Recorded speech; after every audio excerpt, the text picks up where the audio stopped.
अस्सलामुअलैकुम वरहमतुल्लाह वबरकातुहू। आप सुन रहे हैं आसिफ की आवाज, वो आवाज जो दिलों को बदल देती है और ईमान को जगा देती है। ये कहानी एक पुराने शहर की है जहां एक शख्स रहता था। नाम था अब्दाल रहमान। पेशा दर्जी का था। छोटी सी दुकान, पुराना सा सिलाई मशीन, दीवारों पर टिंगे कपड़ों के टुकड़े और एक पुराना पंखा जो धीरे धीरे घूमता था। लेकिन इसकी असल पहचान इसके ईमान और दुआ थी। अब्दाल रहमान के ग्राहक अक्सर कहते, ये दर्जी कपड़ों से ज्यादा दिल का टांका लगाता है। इसकी आदत थी कि हर जुमा दुकान जल्दी बंद करता, घर जाकर गुस्ल करता, सफेद कपड़े पहनता और खुशबू लगाकर मस्जिद जाता।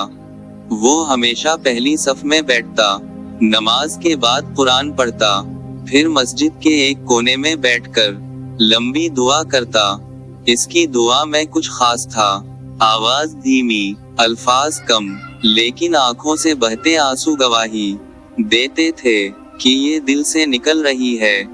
एक दिन ऐसा हुआ कि जुमा की नमाज के बाद शहर में शोर मच गया। लोग दौड़ते हुए खबरें सुना रहे थे। करीब के गांव में शदीद बारिश और सैलाब आ गया था। पानी तेजी से घरों में दाखिल हो रहा था। खेत, जानवर सब बह रहे थे। मस्जिद के सहन में खड़े लोग परेशान थे। कोई रोता था, कोई दुआ करता था, कोई कहता, हमारे रिश्तेदार वहां फंस गए हैं। अब्दाल रहमान ये सुनकर खामोश हो गया। फिर वजू किया और एक कोने में बैठ गया। इसने दोनों हाथ उठाए, आंखें बंद कर लें और आहिस्ता आहिस्ता कहना शुरू किया, या अल्लाह, ये तेरे बंदे हैं, ये तेरे ही दिए घरों में रहते हैं, ये तेरे ही पैदा किए खेतों से खाते हैं। इन पर आसानी फरमा, उनके घरों को महफूज कर दे, उनके दिलों से खौफ निकाल दे। मस्जिद में बैठे कई लोग इसके इर्द गिर्द आकर बैठ गए। कोई आमीन कह रहा था, कोई चुपचाप आंसू बहा रहा था। उसी वक्त आसमान पर कुछ बदला।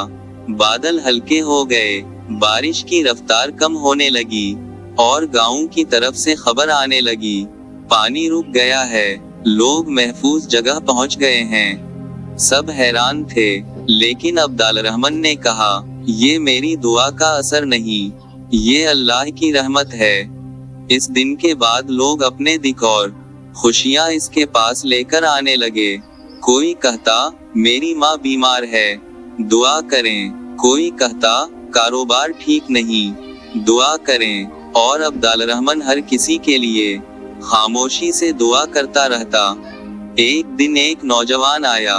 इसने कहा, चाचा, मैंने सुना है आपकी दुआ में असर है, क्या ये कोई खास अमल है? अब्दाल रहमान मुस्कुराया और कहा, बेटे, दुआ का असर अमल में नहीं, नियत में है। जब दिल सचमुच अल्लाह के सामने झुक जाए और आंख से एक आंसू निकल जाए, तो वो दुआ खाली नहीं जाती। दौसतू, जुमा का दिन कबूलियत का दिन है। इस दिन की दुआ को हल्का मत समझो। शायद तुम्हारी एक दुआ किसी की जिंदगी बदल दे। आपने ये कहानी सुनी आसिफ की आवाज पर, वो आवाज जो दिल की गहराई तक पहुंचती है।